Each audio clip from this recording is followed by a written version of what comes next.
Welcome to the Trick Shift Garage. In this video, I'm going to show you guys real quick how to change the MAF sensor on our 2007 Nissan Altima with the 2.5 liter engine. This works from 2007 to 2012, so let's go ahead and get started. All right, before we get started, make sure you hit that subscribe button. Thank you. All right, so first up, I'm going to show you where the MAF sensor actually is located, and it's going to be right here. Here's the air box, and it's just past the air box right here on this side. All right, so first step we're going to do is disconnect the electrical connector, and I'm just going to use my little needle nose pliers here. Squeeze that tab right there on the front, pull up. All right, so the next step we're going to do is just remove the MAF sensor, and you're going to use a Phillips screwdriver. And be careful not to lose the screw. And then just grab the MAF and pull it out.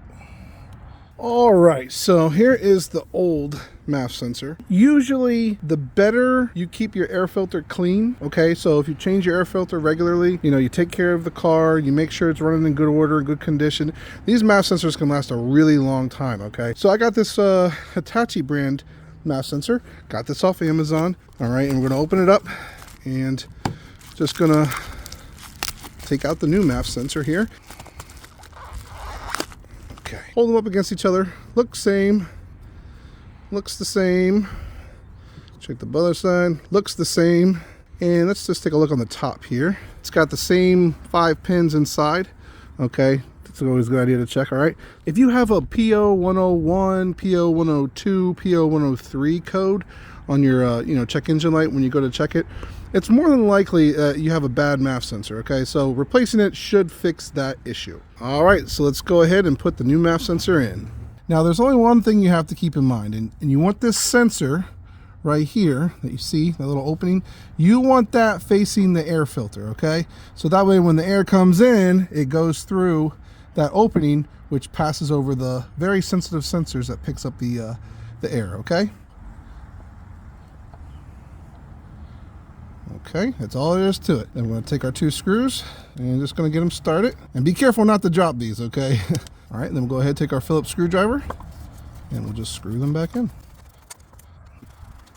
So at this point, go ahead and grab our electrical connector. I'll just snap mine back in there. All right, so all you got to do is just put it on over and should push in.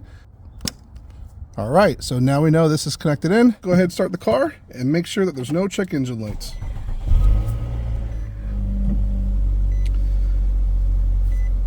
And I don't see any, so that means we're good to go. I know I recently cleaned that MAF sensor, but after thinking about it, I was like, this MAF sensor is really old. I'm just gonna go ahead and buy a new one, replace it, so that way I don't have to worry about it probably for never. That's it for this video. Thanks for watching. If you like our work, go ahead, hit that like, subscribe, and notification bell for more Trick Shift Garage videos, and we'll see you on the next one.